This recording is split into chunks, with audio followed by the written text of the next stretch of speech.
एक गर्विष्ठ नाविक आणि त्याच्या पत्नीने निश्चय केला की आपण आलिशान जहाजामधून प्रवासाला जायचे.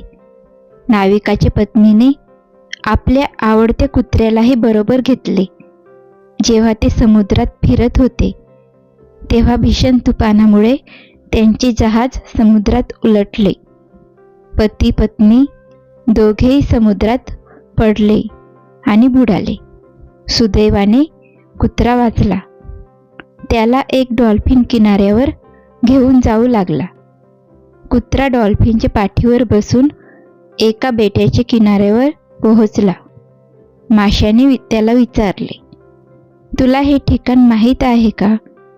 कुत्रा शेखी मिरवत म्हणाला, माझ्या खास मित्रांमधला एक मित्र या बेटाचा राजा आहे आणि मी एक राजकुमार आहे.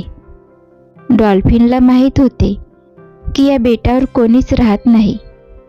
तेव्हा तो चेष्टेने म्हणाला, आता तर तू या बेटावर राजकुमाराऐवजी राजासुद्धा होऊ शकतो. असे कसे होऊ शकते? माशाने आश्चर्याने विचारले. डॉल्फिन म्हणाला, आता तू या बेटावर एकटाच आहेस, म्हणजे तूच राजा असणार.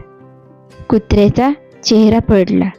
बोध, खोटे बोलणाऱ्या लोकांना नेहमी खूप अडचणी येतात.